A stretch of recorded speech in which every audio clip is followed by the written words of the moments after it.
Okay, so relative clauses.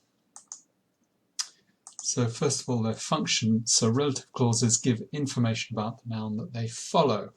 They have a similar function to adjectives, but their position is different. So compare she's a rich woman, where the adjective pre-modifies the noun, with she's a woman who has lots of money. The relative clause post-modifies the noun.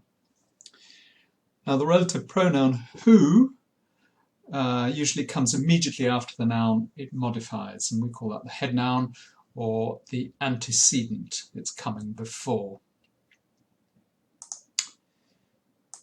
Relative pronouns. The choice of pronoun depends on whether it's functioning as the subject or object of the clause, or after a preposition, or as a possessive.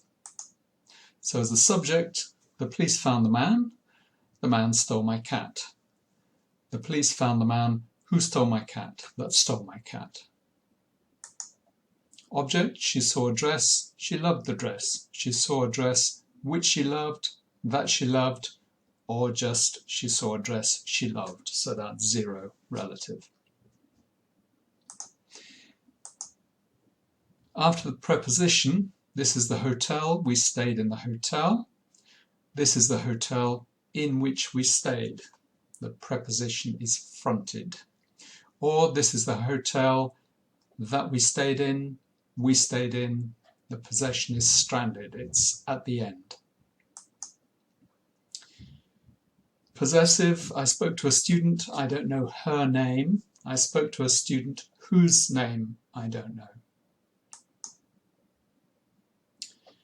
So that's a little table summarizing the different relative pronouns. Note that that and zero are more common than who or which in conversation, and which is more common in academic writing.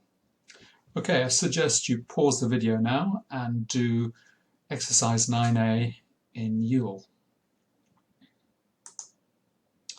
Now, positions of relative clauses. Relative clauses can go after the main clause, and this is called final position. Here the antecedent noun is the object of the main clause. The relative pronoun can be the subject or the object of the relative clause. So, I met a man is the object of the main clause. Who has a small cat? Who is the subject of the relative clause. So we call that object subject. I also met the woman that he wants to marry. So in this case, that is the object of the relative clause. He wants to marry her. Relative clauses are sometimes placed in the middle of the main clause, and this is called medial position. So here the antecedent noun is the subject of the main clause, and the relative pronoun can be the subject or the object of the relative clause. So the man who has the small cat likes the woman, so they're subject and subject.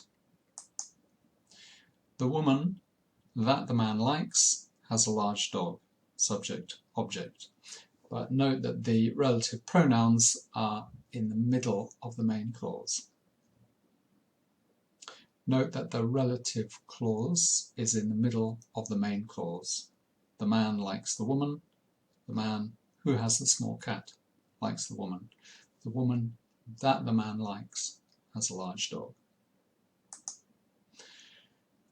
Learners tend to find final position relative clauses easier than medial position relative clauses. So now do you exercise 9b.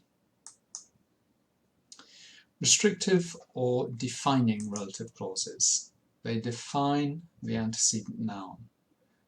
They say what it is. So they give necessary information, and they're shorter and more common. So the students who are studying TESOL are very clever. Which students? Just the ones who are studying TESOL. So it restricts which students we're talking about. Now, non-restrictive or non-defining relative clauses just give extra information about the noun. And they're separated from the main clause with pauses in speech and with commas or dashes or parentheses in writing. So they're longer, they're less common. For example, the students who are studying TESOL are very clever. And here, when you say which students, we're talking about all students who are studying TESOL. It's just extra information about them. Now do exercise 9C. So more on relative pronouns.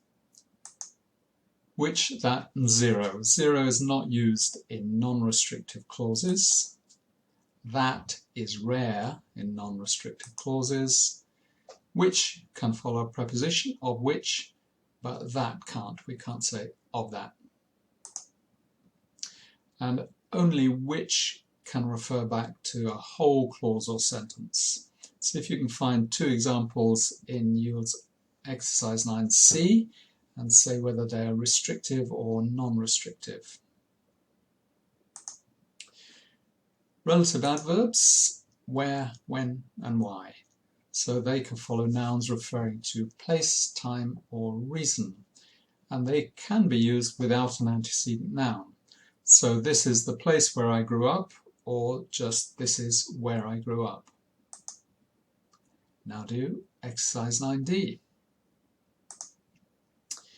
Reduced relative clauses. So when a relative pronoun is followed by a form of be, both the pronoun and the form of be are often omitted. So a letter which was written by an idiot, we could say a letter written by an idiot. So that's ED clause, it's passive. People who are living in Scotland, people living in Scotland. An in clause, this one's active. More generally, these non-finite clauses don't mark tense or aspect. So they could also correspond to a letter which is written, which has been written, which will be written, etc. And people who live, who lived, who have lived in Scotland. Learner problems. Comprehension, first of all. When there's no relative pronoun, maybe a zero relative pronoun, that can be difficult. The film we saw was really good, so they need to understand the film that we saw. Did you like the woman that you spoke to, the woman you spoke to? So that can be difficult to decide what's going on in that sentence. And then reduced relative clauses where we're missing out both the verb to be and the relative pronouns. So you sometimes get that in academic writing or more formal writing. So here's an example from Parrott. Following suggestions which were made to the working party, which was elected at the previous meeting, it has been decided that the proposal which was drawn up in November, will be redrafted and submitted to members for consideration and further modification. Obviously, that's quite difficult to work out.